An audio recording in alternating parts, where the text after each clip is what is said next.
Önce kurularla başlıyorum. Maya, şeker. Gelir misin canım? Ekmeğimizden. Ekmeğin içinde görelim isterseniz. Bakın içi de ne güzel.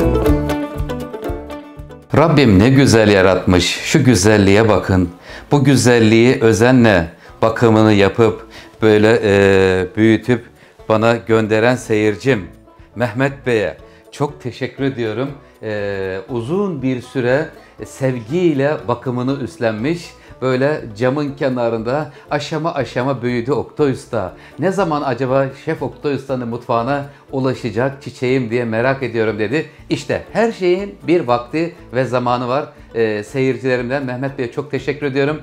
Benim mutfağıma özel bir çiçek getirmiş göndermiş. Allah razı olsun diyorum. Değerli seyircilerim, mutfağıma hoş geldiniz. Sefalar getirdiniz. Bugün sizler için güzel bir ekmek hazırlayacağım.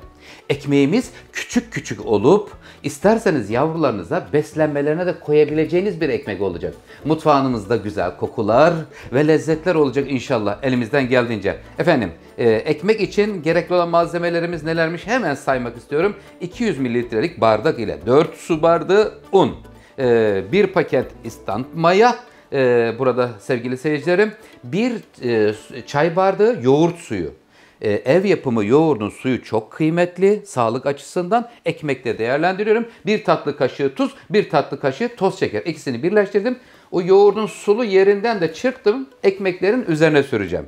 Burada 1 bardak suyum var. Şimdi su miktarını birlikte ayarlayacağız.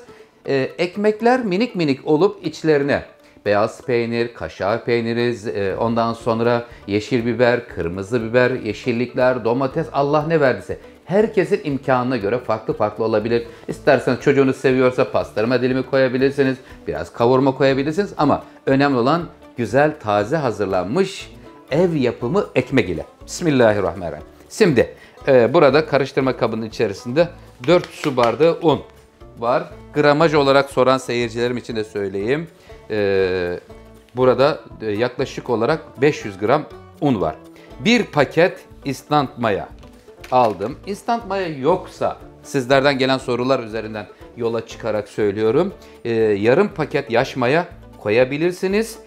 Ya da kuru mayam var Oktay Usta derseniz, çünkü 3'e ayrılıyor mayalar. Kuru maya, instant maya ve yaş maya olmak üzere.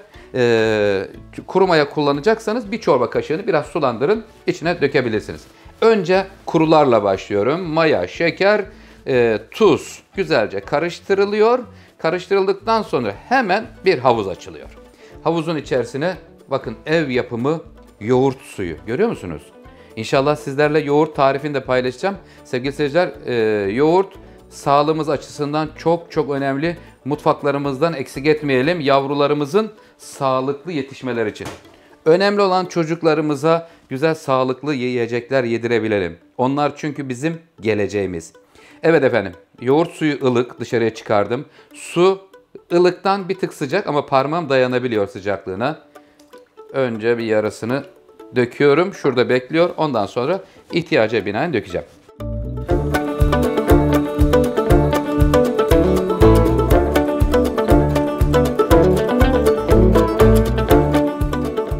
Kulak memesi yumuşaklığında bir hamur olacak. Ekmek hamurumuz. Çok sert olmasın. Sert olursa ekmeğiniz kuru olur. Ondan dolayı söylüyorum. Kıymetli seyircilerim. Su ölçümü veriyorum. 1,5 su bardağı su, 1 çay bardağı yoğurt suyu. Evet efendim. Şimdi önce kıvam ortaya çıkıyor. Sonra da tezgahımın üzerinde yoğurmaya başlıyorum.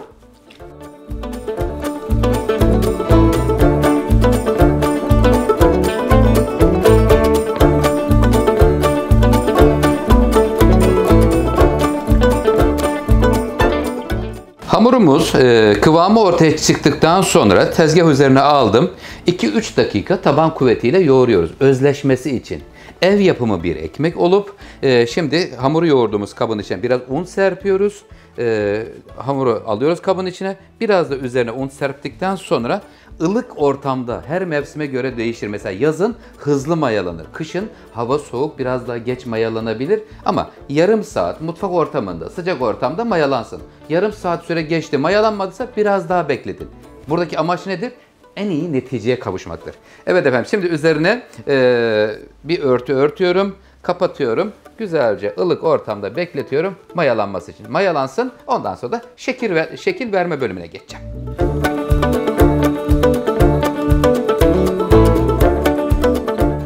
Evet efendim, şimdi ekmeğimizin üzerindeki örtüyü kaldırıyorum. Ilık ortamda yarım saat bekledi. Ortamın durumuna göre değişkenlik gösterebilir. Şu şekliyle ne zaman bu şekilde yükselirse o zaman tamamdır. Bundan önceki hali daha küçükse almayın, örtü altında beklemeye devam etsin. Bastırıyorum şöyle bir sevgiyle, bakın yumuşacık olmuş, görüyor musunuz? Ekmeğin, hamurun güzelliğine bakın. Evet, şimdi yapmamız gereken işlem bölümüne geliyorum. Hafiften şöyle bir kenarlarına un veriyorum. Sevgiyle hamurumuzu buradan alacağım. Tezgahın üzerine alıyorum. Evet, alındıktan sonra kaç tane ekmek istiyorsanız o şekilde ekmekler yapabiliriz. Şimdi bu ekmeğin 500 grama göre düşündüğümüzde ortalama 8 tane normal olur kıymetli seyircilerim. Önce şöyle ikiye kesiyorum. Kestikten sonra 4'e kesiyorum. Evet, 4 parça oldu. Şimdi her parçayı bir kez daha bölüp ondan sonra da hamurumuzdan şekil verme bölümüne geçeceğiz. 8'e böldükten hemen sonra. Şimdi şuradan hemen bir parça çıkartıyorum. Kesmiş olduğumuz hamurlardan. Gelir misin canım? Gel bakalım. Evet, evimizde taze taze ekmek olacak değerli seyircilerim. Yavrularımızın isterseniz beslenmelerine de koyabileceksiniz aynı zamanda. Yani çok amaçlı olacak. Hem beslenmelerde hem de isterseniz güzel böyle taze taze evinizde ekmekler olacak. Şimdi ebatı ne kadar? Burası değerli seyircilerim bir mandalina büyüklüğünde olduğu. Hemen şöyle önce parmaklar içinde şöyle ana şeklini verdikten sonra iki avucumuzu yan yana getiriyorum. Şu şekliyle bak. Bastırıyorum sevgiyle. Yanlar ince, orta şişman olacak. Burası 500 gramı 8'e bölünce kaç yapıyor arkadaşlar? Ekip arkadaşlarımdan hemen bir yardım isteyeyim bu konuda. Ben şimdi kafam hamura daha yoğunlaşmış durumda. Bana oradan bir şey söyleyeceklerdir. Ama tabii sadece onun miktarı değil, burada aynı zamanda içine koyduğumuz su da var. 1,5 su bardağı su da ilave etmiştik. Evet, şu şekli gayet güzel oldu kıymetli seyircilerim. Şimdi buradan hemen alıyorum. Direkt fırın tepsisine.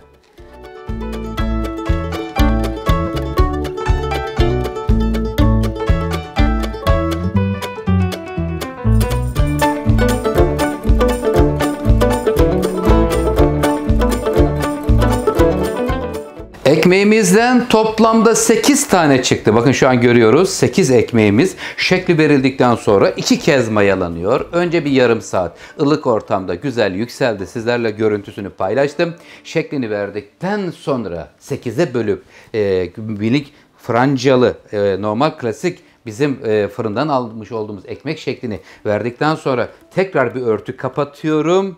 Bir 15 dakika bekleyeceğim. 15 dakikanın sonunda eğer bir yükselme varsa fırın yolculuğu başlayacak. Yoksa bir 15 dakika daha veririz. Ekmek sabır ve sevgi istiyor. Sonra da güzel kokular veriyor. Sofrada yerini alıyor. Şimdi üzerini kapatıyorum ve bekliyorum.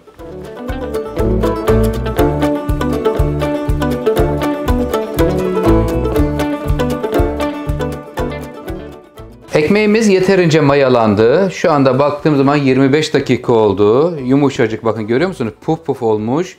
Ilık ortamda bekletip, eğer ki vaktiniz kısaysa bir tencereye su koyun. Biraz kısık ateşte kaynasın. Sonra tepsi üzerine koyun. Alttan gelen buhar onu hızlı mayalandırmaya yardımcı olur. Evet efendim, şimdi önce çırpılmış olan yoğurdunu süreceğim.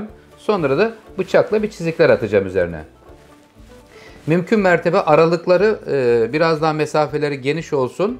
Şu anda benim koyduklarım birbirlerine yaklaşmışlar çünkü mayalanınca küçücüklerdi. Şimdi kocaman kocaman oldular. Bir de fırına gittikleri zaman da fırında da bayağı büyüyecekler. Onun için aralık mesafesini mümkün mertebe geniş geniş tutabilirsek iyi olur. İmkanlar ölçüsünde. Burası tamamdır. Sulu yoğurdu çırptım. Hemen fırçayla sürdüm üzerine. Son yapacağımız işlem bir çizikler atacağız. Su koyacağız. Keskin bıçak yardımıyla şöyle tam ortadan getiriyorum. Jilet olabilir, bıçak olabilir. Kıymetli seyircilerim, hangisi varsa mutfağınızda ondan yararlanabilirsiniz. Ama en ideali normalde jiletle kesiyorlar ustalar. Çünkü ekmek yapan ustalar jiletle keserler ki daha böyle net bir ortaya çıksın diye. Ben de şimdi evdeki imkanıma göre bıçakla kesiyorum. Tamam. Şurası kesilmiş mi kontrol edeyim. Çünkü kesilirse açılır, kesilmezse açılmaz, ondan dolayı. Kesilip kesilmediğinden emin olmamız gerekiyor. Evet, şuradan da karşıladım artık. Allah bereket versin, olmuştur. Fırınım 190 derece ısıtılmış fırın. Hemen fırında bir buhar yöntemi de uygulayacağım. Evet, önce fırına atayım ekmeğimi. Atıyorum. Fırının ortanın bir altına attıktan sonra kıymetli seyircilerim, hemen şuradan biraz dar alan olduğu için özür dilerim. Sıcak su koyacağım içine de. Biraz buhar yapsın. Ekmekler kuru olmasın düşüncesiyle fırına dayanıklı bir aparat ile hemen zemine su koyuyorum şuraya. Onun buharıyla ekmekler kurumadan pişecekler. Saatime bakıyorum, fırından çıkınca süreyi sizlerle paylaşacağım. 190 derece orta katında, alt üst ayarda. Turbofan kapalı.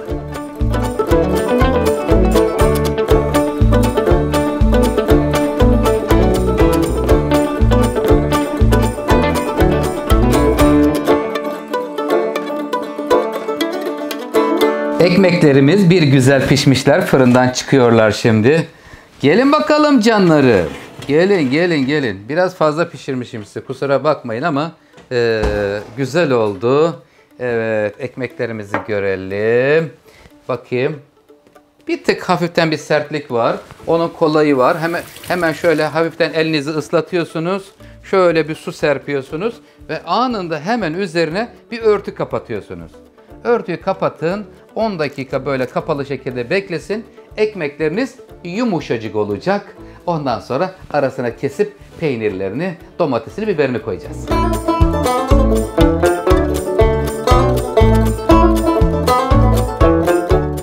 Ekmeklerimiz fırından çıktı. Su serptim. Üstüne kapattım. Biraz dinlendiler. Yumuşacık oldular. Bakın, yumuşacık. Ev yapımı ekmek. İsterseniz bunların büyük boylarını da yapabilirsiniz. Ben biraz küçük yapmamdaki amaç çocuklarınızın beslenmelerine de koyabilmeniz için böyle yaptım. Ama isteyenler bunu normal yemeklerinizde de yiyebilirsiniz. Değerli seyircilerim. Şimdi şuradan şöyle çaprazına kesiyorum. Ekmeğin içini de görelim isterseniz. Bakın, içi de ne güzel. Gayet güzel duruyor. Şimdi buraya birazcık yeşillik verelim. Yavrularımız ekmeğin içinde hem peynir hem yeşillik, domates, Allah ne verdiyse, imkanlarınız neye müsaitse onlardan koyup böyle ürünler yiyebilsinler istiyorum. Görüyor musunuz? Bakın. Şimdi hemen bir tane daha keseyim. Mesela çocuklar krem peyniri severler. İçine krem peynir sürebilirsiniz. Güzel olur. Peynir, domates, sevdikleri peynirlerden koyalım. Yavrularımız hangi peyniri seviyorsa, yeşillikler seviyorlarsa yeşillikler koyalım onlara. Önemli olan onların sağlığını muhafaza etmemiz gerekiyor.